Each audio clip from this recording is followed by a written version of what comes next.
கிறிஸ்துவுக்குள்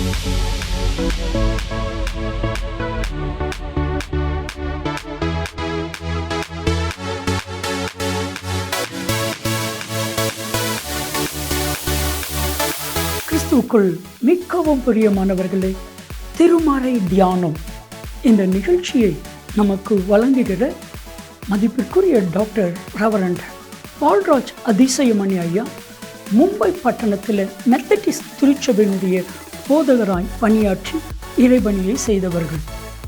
கடந்த 40 ஆண்டுகளாக இந்தியாவிலும் உலகத்தின் பல தேசங்களிலும் ஆண்டவருடைய அருள் வார்த்தையை வல்லமையாய் பிரசங்கித்து வருகிறார்கள். திருச்சபைகள், ஊழியர் நிறுவனங்கள், இன்னும் பல பகுதிகளிலே கர்த்தரால் வல்லமையாய் பயன்படுத்தப்பட்டு வருகிறார்கள். முழு வேதாமத்தை குறித்தான விளக்க உரையும் ஏறத்தாழ 125 புத்தகங்களும் கர்த்தர் அவர்களை கொண்டு எழுத வைத்திருக்கிறார். அவர்களுடைய எளிமையான பிரசங்கம், வல்லமை நிறைந்த கர்த்தருடைய வார்த்தை, ஆழமான கருத்துக்கள், வேதாகமத்தினுடைய ஆழமான விளக்க உரைகள் பலாயிரக்கணக்கான லட்சக்கணக்கான மக்களுக்கு மிகவும் பிரோஜனமாக, ரட்சிப்புக்கு ஏதுவாக கர்த்தர் அன்பு ஐயாவை பயன்படுத்தி வருகிறார். இப்பொழுதும் நமது கிராஸ் டிவியில் திருமறை தியானம் என்கிற நிகழ்ச்சியில் கர்த்தர் அவர்களை பயன்படுத்துகிறார். இந்த நிகழ்ச்சியை மற்றவர்களுக்கு சொல்லுங்க, நீங்களும் பாருங்க. கர்த்தர் அன்பு ஐயாவை வல்லமையாக எடுத்து பயன்படுத்துவார். ஆண்டவருடைய பிரசன்னத்தில் மீண்டுமாக உங்களை காணுகையில் அதிக மகிழ்ச்சி அடைகிறேன். இந்நாளில் உங்கள் மத்தியில் வந்து உறவு கொள்ளவும், ஆண்டவருடைய வசனத்தை பகிர்ந்து கொள்ளவும் தருணம் கொடுத்து ஆண்டவரை துதிப்பதோடு எனக்கு வாய்ப்பளித்த உங்களுக்கு என் நன்றியை நான் தெரிவித்துக் கொள்கிறேன். அப்போஸ்தலர் 2ஆம் அதிகாரத்தில் பேதுருவின் முதல் பிரசங்கம், அப்போஸ்தலர் 3ஆம் 4ஆம் அதிகாரங்களிலே பேதுருவின் 2ஆம் பிரசங்கம். முதல் பிரசங்கத்தில் பெரிய எழுப்புதல், 3000 பேர் ரட்சிக்கப்பட்டார்கள். இந்த 2வது பிரசங்கத்தில் பெரிய எதிர்ப்பு. முதல் பிரசங்கத்தில் பெரிய எழுப்புதல், 2வது பிரசங்கத்தில் பெரிய எதிர்ப்பு. எப்பொழுதுமே செய்திகள் வரவேற்கப்படும் என்று சொல்ல முடியாது. சில சமயங்களில் எழுப்புதல், சில சமயங்களில் எதிர்ப்பு. 2 விதமான நிலைமைகளையும் நாம் கடந்து செல்ல வேண்டும் என்பது நம்முடைய கடமை என்று சொல்லி வேதத்தின் அதிகாரங்களிலிருந்து நாம் விளங்கிக் கொள்கிறோம். இந்த 3ஆம் 4ஆம் அதிகாரங்களிலே அந்த பெரிய எழுப்புதலுக்கு பெரிய எதிர்ப்பு உண்டாயிற்று என்று சொல்லி நாம் அறிந்து கொள்ளலாம். அப்போஸ்தலர் 3ஆம் அதிகாரம் முதல் 4 வசனங்களிலே உபத்திரவங்களின் ஆரம்பம், 5ஆம் வசனத்திலிருந்து தொடர்ந்து உபத்திரவங்களின் பெரிய எதிர்ப்பு, உபத்திரவங்களின் ஆக்ரோஷம் காணப்படுவதாக பார்க்கிறோம். முதல் 4 வசனங்களிலே உபத்திரவங்களின் ஆரம்பம், அடுத்த வசனங்களில் உபத்திரவத்தின் ஆக்ரோஷம். இதை தொடர்ந்து பார்ப்பதாக வேதம் நமக்கு கற்றுக் கொடுக்கிறது. சரி, பெர்சிக்யூஷன், உபத்திரவம், ஊழியத்திற்கு எதிர்ப்பு. சில சமயங்களிலே இந்த எதிர்ப்புகளெல்லாம் நம்முடைய குடும்பத்தில் இருக்கிறது. இந்த எதிர்ப்புகள் நம்முடைய திருச்சபைகளிலே காணப்படுகின்றன. இந்த எதிர்ப்புகள் நம்முடைய பள்ளிக்கூடத்திலே, கல்லூரியிலே காணப்படுகிறது. நம்முடைய வியாபார ஸ்தலங்களிலே, வேலை செய்யக்கூடிய இடங்களிலே இந்த எதிர்ப்பு காணப்படுகிறது. சில சமயங்களிலே நாம் ஊழியம் செய்யக்கூடிய இடங்களிலே, ஊழிய நிறுவனங்களிலே, ஊழிய ஸ்தலங்களிலே, பணித்தளங்களிலே இப்படியாக எதிர்ப்புகளை நாம் பார்க்கிறோம்.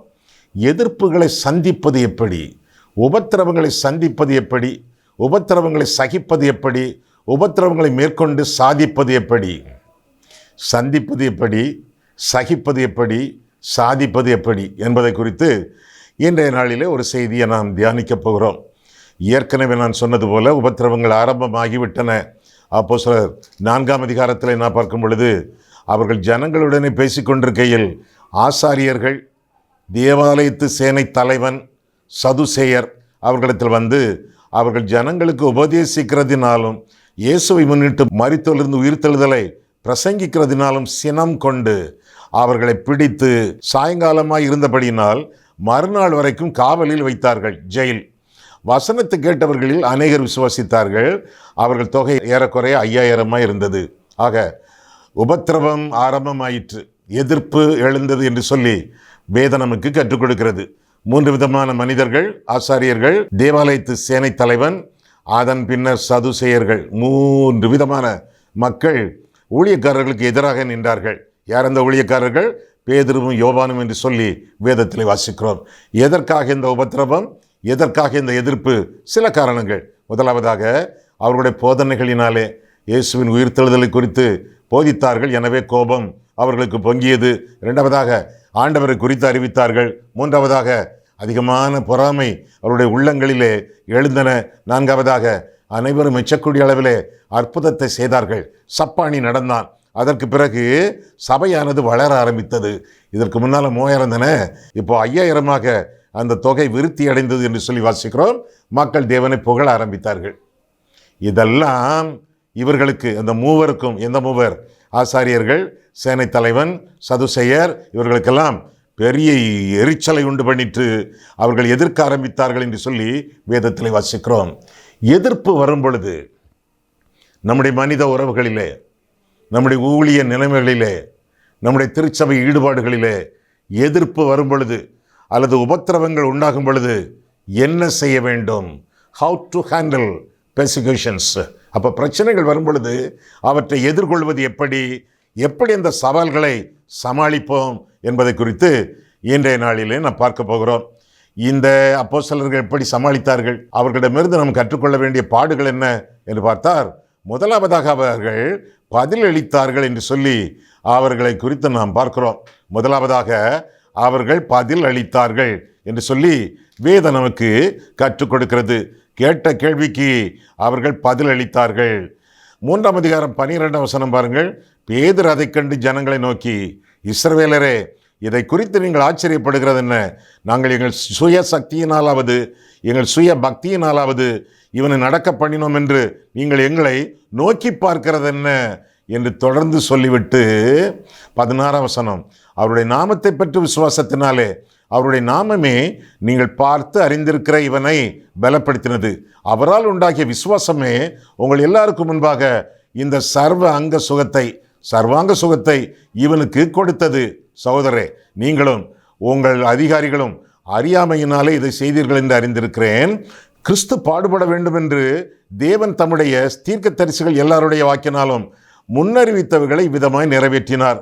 ஆனபடியினாலே கர்த்தருடைய சன்னிதானத்திலிருந்து இளைப்பாறுதலின் காலங்கள் வரும்படிக்கும் முன்னே குறிக்கப்பட்ட இயேசு கிறிஸ்துவை அவர் உங்களிடத்தில் அனுப்பும்படிக்கும் உங்கள் பாவங்கள் நிவர்த்தி செய்யப்படும் பொருட்டு நீங்கள் மனம் திரும்பி குணப்படுங்கள் என்று சொல்லி தொடர்ந்து போதித்ததாக நாம் பார்க்கிறோம். ஆக அவர்கள் கேட்ட கேள்விகளுக்கு என்று இருக்காமல், அல்லது காலத்தை கடத்தாமல், அல்லது இடத்தை காலி பண்ணாமல், தங்களுக்குள்ளேயே முறுமுறுத்து கொள்ளாமல், பயந்து போய் அவர்கள் வெளியேறவில்லை, பதிலளித்தனர் என்று சொல்லி வேதத்தில் நான் வாசிக்கிறோம். எப்படி பதிலளிக்க வேண்டுமா? பேதுருவினிடத்தில் கேட்டு விடுவோமா, என்ன ஆலோசனை சொல்லுகிறான் என்று சொல்லி. பேதுரு எழுதிய நிருபம் பாருங்கள். முதலாவது நிருபம் 1 பேதுரு 3ஆம் அதிகாரம். எப்படி பதில் சொல்ல வேண்டும்? எதிர்த்து பேசுகிறவர்கள், எதிர்த்து நிற்கிறவர்கள், உபத்திரவத்தை உருவாக்குகிறவர்கள், ஊழியத்திற்கு தடையாக இருக்கக்கூடியவர்கள், திருச்சபையிலே, திருப்பணியிலே, பணித்தளங்களிலே தடையாக இருக்கிறவர்களிடத்தில் எப்படி பதில் சொல்ல வேண்டுமா? நாம் வாழ்தான் சொல்கிறான். 1 பேதுரு 3ஆம் அதிகாரம் 14 முதல், நீதி நிமித்தமாக நீங்கள் பாடுபட்டால் பாக்கியவான்களாக இருப்பீர்கள். அபாக்கியவான்களாக இருப்பீர்கள் என்றால் சொல்லியிருக்கு? இல்லை, பிளஸட், பாக்கியவான்களாக இருப்பீர்கள். அவர்களுடைய பயமுறுத்துதலுக்கு நீங்கள் பயப்படாமலும் கலங்காமலும் இருந்து கர்த்தராகிய தேவனை உங்கள் இருதயங்களில் பரிசுத்தம் பண்ணுங்கள். உங்களில் இருக்கிற நம்பிக்கையை குறித்து அல்லது விசுவாசத்தை குறித்து உங்களிடத்தில் விசாரித்து கேட்கிற யாவருக்கும் எப்படி சொல்லணுமா? சாந்தத்தோடும் வணக்கத்தோடும் உத்தரவு சொல்ல எப்பொழுதும் ஆயத்தமாயிருங்கள். சாந்தம் இருக்கட்டும், வணக்கம் இருக்கட்டும், கூடுதலாக கொஞ்சம் புன்சிரிப்பு கூட இருந்தால் நல்லது தான். 16ஆம் வசனம், கிறிஸ்துவுக்கேற்ற உங்கள் நல்ல நடக்கையை தூஷிக்கிறவர்கள் உங்களை அக்கிரமக்காரர் என்று உங்களுக்கு விரோதமாய் சொல்லுகிற விஷயத்தில் வெட்கப்படும்படிக்கு நல் மனசாட்சி உடையவர்களாய் இருங்கள். தீமை செய்து பாடு அனுபவிப்பதிலும் தேவனுக்கு சித்தமானால் நன்மை செய்து பாடு அனுபவிப்பதே மேன்மையாக இருக்கும் என்று சொல்லி தொடர்ந்து போதிப்பதாக நாம் வேதத்திலே வாசிக்கிறோம். பதிலளியுங்கள். கேட்ட கேள்விக்கு தேவனுடைய கிருபையினாலே பலத்தினாலே பதிலளியுங்கள். உபத்திரவத்தை சந்திப்பதற்கு முதல் உபகரணம் பதிலளியுங்கள். இரண்டாவதாக அவர்கள் பலப்படுத்தப்பட்டார்கள். எப்படி? 8ஆம் வசனத்தில் பார்க்கும் பொழுது, அப்போஸ்தலர் 4:8 பார்க்கிறோம். அப்பொழுது பேதுரு பரிசுத்தாவியினாலே நிறைந்து அவர்களை நோக்கி, ஜனத்தின் அதிகாரிகளே, இஸ்ரவேலின் மூப்பர்களே என்று சொல்லி தொடர்ந்து சொல்வதாக காண்கிறோம். பேதுரு பரிசுத்தாவியினாலே நிறைந்தான். பரிசுத்தாவியினவரால் நிரப்பப்பட்டு பலப்பட்டான் என்று சொல்லி வேதம் நமக்கு கற்றுக் கொடுக்கிறது.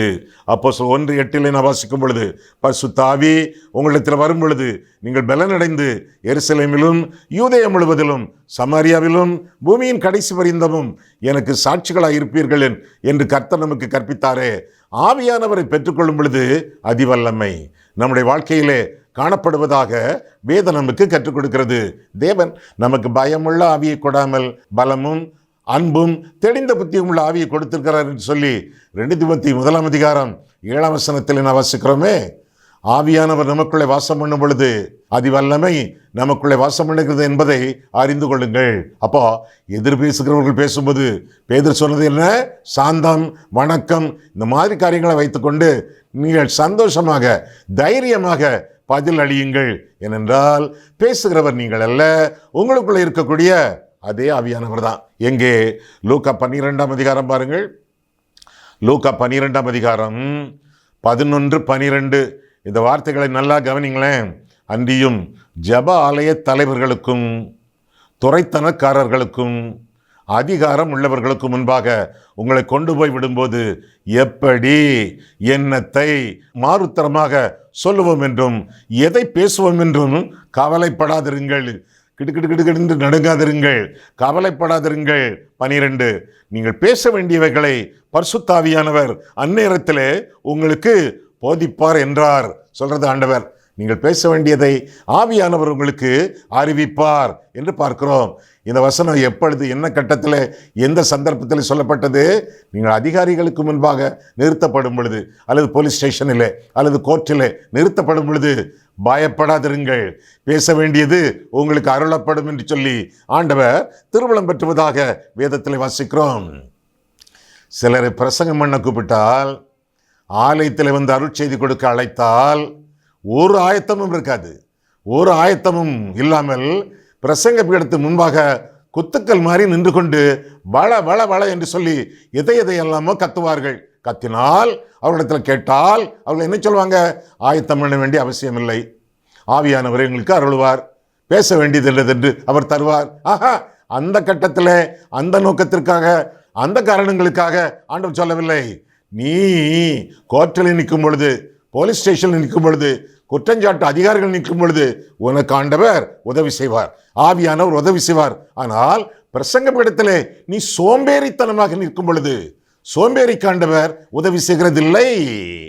பிரசங்கம் நீ ஆயத்தம் பண்ண வேண்டும். இரண்டாவதாக பிரசங்கத்திற்காக நீ ஆண்டவரை நோக்கி ஜெபிக்க வேண்டும். மூன்றாவதாக வேலைக்கு ஏற்ப, தேவைக்கேற்ப செய்திகளை அவர்கள் புரிந்து கொள்ளுதலுக்கு ஏற்ப நீ கொடுக்க வேண்டும்.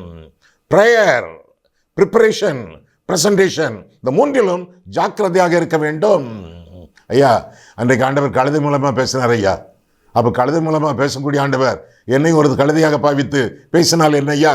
ஆஹா, கழுதை மூலமாக ஆண்டவர் ஒரு தடவை தானே பேசினார், 2 தடவை பேசவில்லையே. இன்னைக்கு பிரசங்கங்களை கேட்கும் பொழுது அநேகர், சிலர் அல்ல, அநேகர் பிரசங்கம் பண்ணுவது கழுதை பேசுவது போலத்தான் இருக்கு.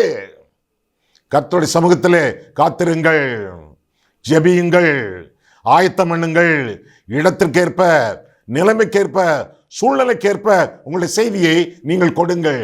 A sermon should be biblically based, theologically sound and relevant to the immediate situation. இதுதான் பிரசங்கத்தின் விளக்கம்.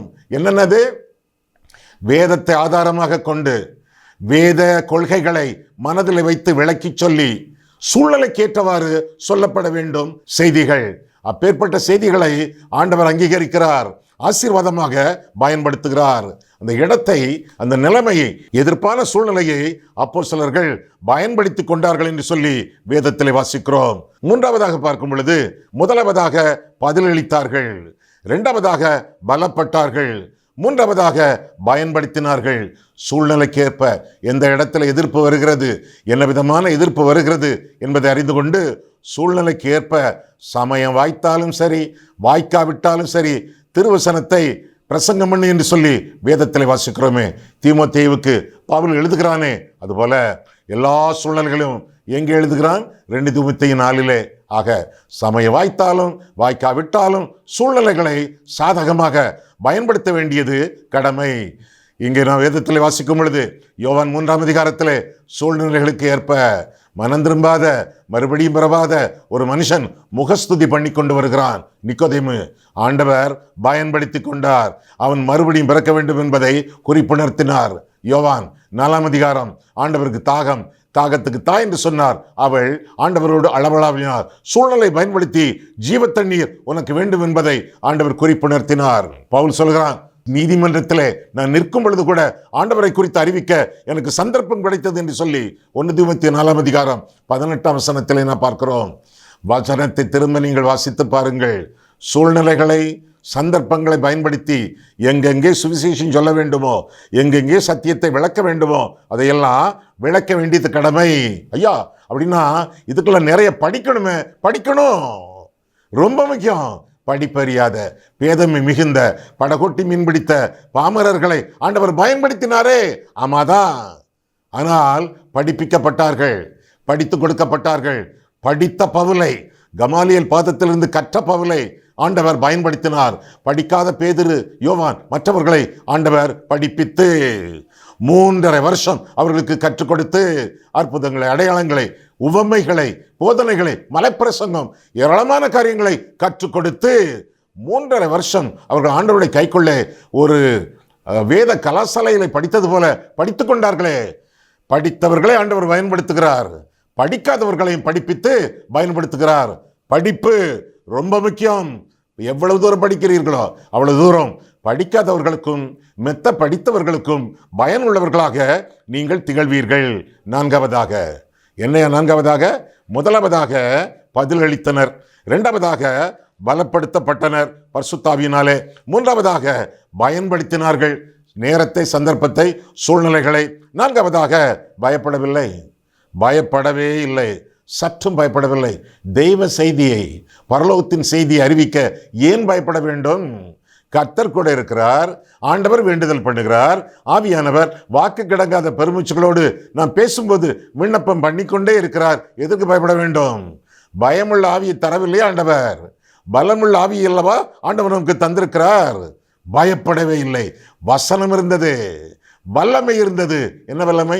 சப்பானியை குணமாக்கினார்களே இயேசுவின் நாமத்தினாலே, அந்த வல்லமை இன்னும் சுற்றிலும் இருக்கிறது. அது மட்டுமல்ல, சாட்சி இருந்தது. எந்த சாட்சி? சப்பானி குணமாக்கப்பட்டவன். இதையெல்லாம் சூழ இருக்க அவர்கள் பேசினார்கள். பயம் என்பது அவர்களிடத்தில் இல்லை. கர்த்தருக்கு பயப்படுகிறவர்கள் கண்டவர்களுக்கும் கண்டதற்கும் பயப்பட மாட்டார்கள். கர்த்தருக்கு பயப்படாதவர்கள் கண்டதற்கும் கண்டவர்களுக்கும் பயப்படுவார்கள். பயம் இருக்கிறதா உங்களுக்கு? அப்படின்னா நீங்க யாருக்கோ பயந்து கொண்டிருக்கிறீர்கள், இயேசுவுக்கு பயப்படவில்லை என்ற அர்த்தம். கர்த்தரை கனமண்ணுங்கள், பயப்படுங்கள். ஐயா, பயம்னா என்ன அர்த்தம் தெரியும் உங்களுக்கு? பயம்னா என்ன அர்த்தம்? கர்த்தருக்கு பயப்படக்கூடிய பயம் அப்படின்னா என்ன அர்த்தம்? திகில் அல்ல, நடுக்கம் அல்ல, அச்சம் அல்ல, அதிர்ச்சி அல்ல, மருட்சி அல்ல. கர்த்தருக்கு பயப்படக்கூடிய பயம்னா பயபக்தின்னு அர்த்தம். The fear of the Lord is reverence for God. ஆண்டவருக்கு பயப்படக்கூடிய பயபக்தி அது எப்படி வழங்கும்? கீழ்ப்படிதலிலே வழங்கும். ஆண்டவருடைய வசனங்களுக்கு கீழ்ப்படிய கர்த்தருடைய பயம் நமக்குள்ளே உருவாகும், பெருகும். அந்த பயத்திலே வாழும் பொழுது கர்த்தருடைய செய்தியை பயப்படாமல் அறிவிப்பீர்கள். கர்த்தருடைய ஆவியானவருடைய பலத்தோடு, ஆண்டவருடைய வசனத்தின் வல்லமையோடு தைரியமாக இந்த உலகத்திலே எதையும் ஃபேஸ் பண்ண, எவரையும் எதிர்த்து நிற்க நீங்கள் துணிந்து காணப்படுவீர்கள். ஐந்தாவதாக பார்க்கும் பொழுது பரிசுத்தவான்களின் ஐக்கியம் என்று பார்க்கிறோம். எப்படி உபத்திரவத்தை எதிர்கொள்ள, எதிர்ப்பை எதிர்த்து நிற்க என்ன செய்ய வேண்டும்? பரிசுத்தவான்களுடைய ஐக்கியம், சக விசுவாசிகளின் ஐக்கியம் காணப்பட வேண்டும். இந்த மனிதர்கள் பேதுரு, யோவான் இருவரையும் சிறைபிடித்து காவலிலே வைத்தார்கள், ஜெயிலிலே வைத்தார்கள். முழு இரவு ஜெயில். பிறகு அவர்களிடத்தில் சரியான ஒரு குற்றமும் ரூபிக்கப்படவில்லை. விடுதலையாக்கப்பட்டார்கள். விடுதலையாக்கப்பட்டவர்கள் எங்கே போயிருப்பார்கள்? நேரே வீட்டுக்கு போகணும், நடந்ததையெல்லாம் வீட்டில் சொல்ல வேண்டும், அப்படித்தானே எண்ணியிருப்பார்கள். அப்படித்தானே ஒருவேளை நாம் செய்வோம். அவங்க என்ன செய்தாங்க பாருங்க. அப்போஸ்தலர் 4:23 அவர்கள் விடுதலையாக்கப்பட்ட பின்பு தங்களை சேர்ந்தவர்களிடத்தில் வந்து பிரதான ஆசாரியர்களும் மூப்பர்களும் தங்களுக்கு சொன்ன யாவையும் அறிவித்தார்கள் என்று வாசிக்கிறோம். யாரவங்க? சக விசுவாசிகள், சகோதரர்கள், மற்ற சீஷர்கள், பரிசுத்தவான்கள், ஆண்டவரை நோக்கி ஜெபித்து கொண்டிருந்தவர்கள். அவர்களிடத்தில் தங்களுடைய காரியங்களை எல்லாம் அறிவித்தார்கள். பரிசுத்தவான்களுடைய ஐக்கியம் அவர்களுக்கு மீண்டும் தேவைப்பட்டதாக வேதத்திலே வாசிக்கிறோம். அங்கே ஒருமனப்பட்டு ஒருவருக்கொருவர் ஆதரவாக இருந்தார்கள் என்று சொல்லி வேதம் நமக்கு தெளிவாக கற்றுக் கொடுக்கிறது. நடந்த காரியங்கள் எல்லாவற்றையும் அவர்கள் அறிவித்தார்கள். ஆவிக்குரிய ஐக்கியம், அதில் மீண்டும் அவர்கள் கலந்து கொண்டார்கள். ஆராதனையிலே கடைசியாக போதகர் செய்யக்கூடிய ஜெபம் என்ன? நம்முடைய கர்த்தராகிய இயேசு கிறிஸ்துவின் கிருபையும் பிதாவாகிய தேவனுடைய அன்பும் பரிசுத்த ஆவியின் ஐக்கியமும் என்று வாசிக்கிறோமே. பரிசுத்த ஆவியின் ஐக்கியம், பரிசுத்தவான்களுடைய ஐக்கியம். பரிசுத்தவான்களுடைய ஐக்கியம், அதில் கலந்து கொள்ளும் பொழுது வல்லமை இன்னும் உண்டு. எதிர்ப்புகளை தாங்கக்கூடிய இருதயம் உருவாகும். ஒரு கட்டையை ஒடித்து விடலாம். 2 கட்டைகள் ஒடிக்கிறது கஷ்டம், 3 கஷ்டம், ஒடிக்கவே முடியாது. எவ்வளவு தூரம் அந்த குச்சிகள் அல்லது கட்டைகள் இணைந்து காணப்படுகின்றனவோ ஒடிப்பது கஷ்டம். அதுபோல தனித்து நிற்பது சில சமயங்களிலே பயத்தை உண்டாக்கலாம், பிரச்சனை ஏற்படுத்தலாம், நடுக்கத்தை உண்டாக்கலாம், இடத்தை காலி பண்ண எண்ணலாம். ஆனால் பரிசுத்தவான்கள் சேர்ந்திருக்கும் பொழுது இதோ சகோதரர் ஒருமித்து வாசம் பண்ணுகிறது. எத்தனை நன்மையும் எத்தனை இன்பமுமானது. அங்கே கர்த்தர் என்றென்றைக்கும் ஆசீர்வாதத்தையும் ஜீவனையும் கட்டளையிடுகிறார் என்று சொல்லி 133ஆம் சங்கீதத்திலே நாம் பார்க்கிறோம். 6வதாக 5வதாக பரிசுத்தவான்களின் ஐக்கியம். 6வதாக பிரார்த்தனை, ஜபம் பண்ணினார்கள். 24ஆம் வசனம் பாருங்கள். அப்போஸ்தலர் 4:24. அவர்கள் அதை கேட்டு ஒருமனப்பட்டு தேவனை நோக்கி சத்தமிட்டுனா ஆர்ப்பரித்தார்கள் சந்தோஷத்தாலே. அதுதான் அர்த்தம். கர்த்தாவே, நீர் வானத்தையும் பூமியையும் சமுத்திரத்தையும் அவைகளில் உள்ள யாவற்றையும் உண்டாக்கின தேவனாய் இருக்கிறீர். புறஜாதிகள் கொந்தளித்து ஜனங்கள் விருதா காரியங்களை சிந்திப்பானேன் என்றும், கர்த்தருக்கு விரோதமாகவும் அவருடைய கிறிஸ்துவுக்கு விரோதமாகவும் பூமியின் ராஜாக்கள் எழும்பி நின்று அதிகாரிகள் ஏகமாய் கூட்டம் கூடினார்கள் என்றும் தேவரீர் உம்முடைய தாசனாகிய தாவீதின் வாக்கினால் உரைத்தீரே என்று சொல்லி 2ஆம் சங்கீதத்தின் சில வசனங்களை அவர்கள் ஒப்பிப்பதாக நாம் வேதத்திலே வாசிக்கிறோம். பிரார்த்தனை, ஒருமனப்பட்டு ஜெபித்த ஜபம் 2ஆம் சங்கீதத்தின் அடிப்படையிலே, அதாவது வேத வசனத்தின் அடிப்படையிலே ஜெபித்த ஒரு ஜபம் என்று பார்க்கிறோம். பரிசுத்த ஆவியானவரால் நிரப்பப்பட்டு ஜெபித்த ஜபம் என்றும் பார்க்கிறோம். 31 பாருங்க. அவர்கள் ஜபம் பண்ணின போது அவர்கள் கூடியிருந்த இடம் அசைந்தது. அவர்கள் எல்லாரும் பரிசுத்த ஆவியினால் நிரப்பப்பட்டு தேவ வசனத்தை தைரியமாய் சொன்னார்கள் என்று சொல்லி வேதத்தில் வாசிக்கிறோமே. ஆவியானவரால் நிரப்பப்பட்டு அவர்கள் ஜெபித்தார்கள். ஐயா, ஒரு சந்தேகம், நிப்பாட்டிக்கிடுங்க ஐயா, பிற கொஞ்சம் கழிச்சு நீங்க தொடருங்க. என்ன? ஆமா, பரிசுத்த ஆவியினாலே நிறைந்து ஜெபித்தார்களோ? ஆமா. அப்போ பிரேயிங் இன் த ஸ்பிரிட் அப்படின்னா என்ன அர்த்தம்?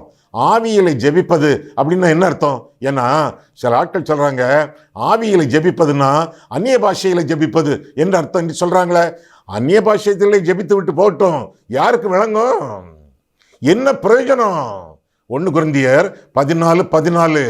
நான் அந்நிய பாஷையில விண்ணப்பம் பண்ணினால் என் ஆவி விண்ணப்பம் பண்ணும், என் கருத்து யூஸ்லெஸ், பயனற்றதாயிருக்கும் என்று வேதத்தில் வாசிக்கிறோமே. நான் அந்நிய பாஷையிலே விண்ணப்பம் பண்ணினால் என் ஆவி விண்ணப்பம் பண்ணும், சரி, என் கருத்து பயனற்றா இருக்கும்.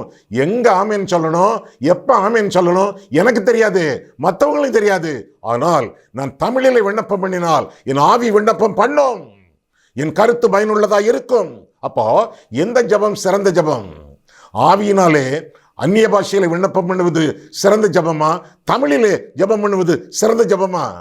இதனால் பயனுண்டு, இதனால் பிரயோஜனம் உண்டு. Tamil is better than tongues. மனதில் வைத்துக் கொள்ளுங்கள். உங்களுக்கு கொடுக்கப்பட்ட தமிழை அல்லது ஆங்கிலத்தில் ஒழுங்காக பேசுங்கள், நல்ல உச்சரிப்போடு பேசுங்கள். தமிழ் என்று சொல்லாதிருங்கள், அவர்கள் என்று சொல்லாதிருங்கள், பவுல் என்று சொல்லாதிருங்கள், காலைகளும் மாலைகளும் என்று சொல்லாதிருங்கள். முதலாவதாக உங்களுக்கு கொடுக்கப்பட்ட பாஷையை ஒழுங்காக பேசுங்கள், பயனுள்ளதாக பேசுங்கள், அடுத்தவர்களுக்கு புரியக்கூடிய அளவில் நீங்கள் பேசுங்கள். அவர்கள் பேசியது எபிரேய மொழியிலே பரிசுத்த ஆவியானவரால் நிரப்பப்பட்டு அவர்கள் பேசினார்கள், ஜெபம் பண்ணினார்கள் என்பதை அறிந்து கொள்ள வேண்டும். சரியா?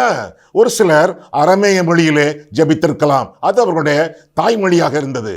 இயேசுவுக்கும் அது தாய்மொழியாக இருந்தது. தெரிந்த மொழியிலே, மற்றவர்களுக்கு புரிந்த மொழியிலே ஜெபித்து மற்றவர்களுக்கும் பிரயோஜனமாக இருக்க வேண்டியது நம்முடைய கடமை என்று சொல்லி வேதத்திலிருந்து தெளிவாக கற்றுக்கொள்கிறோம். இவர்கள் விடுதலையாக்கப்பட்டார்கள். விடுவிக்கப்பட்டு வெளியே வந்து பரிசுத்தவான்களுடைய ஐக்கியத்தில் கடந்து கொண்டு தொடர்ந்து ஜெபிக்க ஆரம்பித்தார்கள். தங்களுடைய விடுதலையை ஆண்டவருடைய பிரசன்னத்திலே கொண்டாடினார்கள். அவர்களிடத்திலே நடுக்கம் இல்லை, நன்றி இருந்தது. அவர்களிடத்திலே மன அழுத்தம் இல்லை, மகிழ்ச்சி இருந்தது. அதற்கு காரணம் என்ன? ஆண்டவர் கொடுத்த விசுவாசம், ஆண்டவர் காட்டிய வல்லமை, ஆவிக்குரிய ஐக்கியம், இதெல்லாம் அவர்களுக்கு அடிகோலியது என்று சொல்லி வேதம் நமக்கு கற்றுக் கொடுக்கிறது. போராட்டமான வாழ்க்கை உண்டு, அதில் விடுதலையும் உண்டு. யோபு 7ஆம் அதிகாரம் 1ஆம் வசனத்தில் பார்க்கிறோம். பூமியிலே போராட மனுஷருக்கு குறிக்கப்பட்ட காலம் உண்டு, குறிக்கப்பட்ட காலம் உண்டு. எல்லா வேளையிலும் போராட்டம் இல்லை, போராடுவதற்கு குறிக்கப்பட்ட காலம் உண்டு. அதற்கு பிறகு நிச்சயமாகவே முடிவு உண்டு. உன் நம்பிக்கை வீண் போகாது. எனவே எப்பொழுதும் ஆண்டவரை துதித்து மகிழ்ந்து வாழ வேண்டிய வாழ்க்கையை ஆண்டவர் நமக்கு தந்தழுகிறார். 7வதாக, இந்த உபத்திரவ காலத்திலே, எதிர்ப்பின் சூழ்நிலையிலே 7வதாக அவர்கள் எப்படி நடந்து கொண்டார்கள், பகிர்ந்து கொடுத்தார்கள் என்று சொல்லி 32ஆம் வசனத்தில் என்ன பார்க்கிறோம்? எதிர்ப்புகள், போராட்டங்கள், பிரச்சனைகள், அதே வேளையிலே வாய் உண்டே, வயிறு உண்டே, என்ன செய்ய? பகிர்ந்து கொடுத்தார்கள். 32 முதல் விசுவாசிகளாகிய திரளான கூட்டத்தார் ஒரே இருதயமும் ஒரே மனமும் உள்ளவர்களாய் இருந்தார்கள். ஒருவனாகிலும் தனக்குள்ளவைகளில் ஒன்றையும் தன்னுடையதென்று சொல்லவில்லை, சகலமும் அவர்களுக்கு பொதுவாய் இருந்தது என்று சொல்லி எப்படி பகிர்ந்து கொடுத்தார்கள்? அதில் முக்கியமான ஒரு உதாரணம் பர்னபா. அவன் எப்படி கொடுத்தான் என்பதையெல்லாம் குறித்து தொடர்ந்து வாசிப்பதாக நாம் வேதத்திலே வாசிக்கிறோம். சீஷர்கள் தொகை 5000 பேராய் இருந்தது. அதற்கு மேலும் இருந்திருப்பார்கள் நிச்சயமாக. திரளான சாட்சிகள், திரளான ஜனங்கள், திரளான சீஷர்கள் பகிர்ந்து கொடுத்தார்கள், பொதுவாக வைத்து அனுபவித்தார்கள் என்று சொல்லி வேதத்திலே வாசிக்கிறோம். ஆண்டவருடைய ஆசீர்வாதங்களை அடக்கி ஆண்டு அனுபவிக்கக்கூடிய அணைக்கட்டுகள் அல்ல நாம் கால்வாய்கள், நாம் வாய்க்கால்கள். வானத்தின் ஆசீர்வாதங்கள் வழிந்தோடும் வாய்க்கால்களாக இந்த உலகத்தில் வைக்கப்பட்டிருக்கிறோமே ஒழிய ஆண்டவருடைய ஆசீர்வாதங்களை அடக்கி ஆண்டு அனுபவிக்கக்கூடிய அணைக்கட்டுகள் அல்ல. நாம் இருக்கக்கூடியதை மற்றவர்களுக்கு பகிர்ந்தளித்து அதனாலே ஒருவருக்கொருவர் ஐக்கியத்திலே, ஆதரவிலே இன்னும் உறுதிப்பட்டு எதிர்ப்புகளை சமாளிக்கக்கூடிய வல்லமையை இவ்விதமாக அவர்களும் பெற்றுக்கொண்டார்கள் என்று சொல்லி வேதம் நமக்கு தெளிவாக கற்றுக் கொடுக்கிறது. எல்லாவற்றையும் விற்றார்கள், அப்போஸ்தலருடைய பாதத்திலே வைத்தார்கள் என்று சொல்லி வேதம் முடிகிறது. எங்கே? 37 பாருங்க. 4ஆம் அதிகாரம் எப்படி முடிகிறது? தனக்கு உண்டாயிருந்த நிலத்தை விற்று அதன் கிரயத்தை கொண்டு வந்து அப்போஸ்தலருடைய பாதத்திலே வைத்தான். வச்சது யாரு? பர்னபா என்று சொல்லி முந்தின வசனத்திலே நாம் பார்க்கிறோம். 35ஆம் வசனம் பாருங்கள். அப்போஸ்தலருடைய பாதத்திலே வைத்தார்கள், பொதுமக்களும் வைத்தார்கள். ஒரு குறிப்பிட்ட விசுவாசி பர்னபாவை வைத்தான். அப்போஸ்தலருடைய பாதத்திலே அந்த காணிக்கைகளை எல்லாம், அந்த பொது சொத்தின் விற்பனைகளை எல்லாம் கொண்டு வைத்ததாக வேதத்திலே வாசிக்கிறோம். இன்னும் வாசிப்போம். காணிக்கை எப்படி கொடுக்கிறோம், காணிக்கை எப்படி கொடுக்கக்கூடாது, எப்படி காணிக்கையில் நம்ம வஞ்சிக்கிறார்கள் சிலர், இதெல்லாம் குறித்து வரக்கூடிய நாட்களிலே நாம் கற்றோம். இப்போ இதையெல்லாம் விற்றிருந்தால் பணத்தை எங்கே கொண்டு வைக்க வேண்டும்? எங்கள் ஆலயத்தில் கொண்டு போட வேண்டும் என்று தானே நிறைய பேர் சொல்கிறார்கள். அதற்குரிய விளக்கங்களை வருங்காலத்திலே நிச்சயமாக நாம் பார்ப்போம். அதற்கு முன்பு கண்களை மூடுவோம், கர்த்தரை பார்ப்போம். அன்புள்ள ஆண்டவரே, நம்முடைய வசனங்களை ஆராயவும், எங்கள் வாழ்க்கையை ஆராயவும் உம்முடைய சந்நிதியிலே எங்களை வழிநடத்தினீர். அதற்காக நன்றி செலுத்துகிறோம் சுவாமி. கர்த்தாவே, பயமின்றி திகிலின்றி கர்த்தருடைய கிருபையிலே பலப்பட்டு ஆண்டவருக்குள்ளான வல்லமையோடு வாழ, குறிப்பாக எதிர்ப்புகளை சமாளிக்க, உபத்திரவங்களிலே வெற்றி பெற, சந்திக்க, சாதிக்க ஆண்டவர் எங்களுக்கு சில போதனைகளை ஆண்டவர் நீர் எங்களுக்கு கற்றுக் கொடுத்தீர். அதற்காக உமக்கு ஸ்தோத்திர சுவாமி. உபத்திரவங்கள் ஆரம்பமாகிறதோ, ஆக்ரோஷம் பெருகுகிறதோ, அந்த சமயங்களில் நாங்கள் உம்முடைய கிருபையினாலே பதிலளிக்கவும், இன்னும் பயப்படாமல் நாங்கள் ஜீவிக்கவும், இன்னும் ஆண்டவருடைய வசனங்களை பயன்படுத்தி சந்தர்ப்பங்களுக்கு ஏற்றவாறு ஆண்டவருடைய சுவிசேஷத்தை, சத்தியத்தை அறிவிக்கவும், பரிசுத்த ஆவியானவருடைய பலத்தினாலே பயப்படாமல் ஜீவிக்கவும், பரிசுத்தவான்களுடைய ஐக்கியத்தை நாடவும், ஆண்டவருடைய வசனத்தின் அடிப்படையிலே பிரார்த்தனைகள் பண்ணவும், பகிர்ந்து கொடுத்து வாழவும் ஆண்டவரே எங்களுக்கு உதவி செய்யும். இந்த மேலான ஆவிக்குரிய வாழ்க்கை, இந்த மேலான சந்தோஷமான வாழ்க்கை, இந்த மேலான திருப்தியான வாழ்க்கை நாங்கள் ஒவ்வொருவரும் வாழ எங்களுக்கு உதவி செய்யும். இயேசு கிறிஸ்துவின் நாமத்தில் ஜெபிக்கிறோம் பிதாவே, ஆமென்.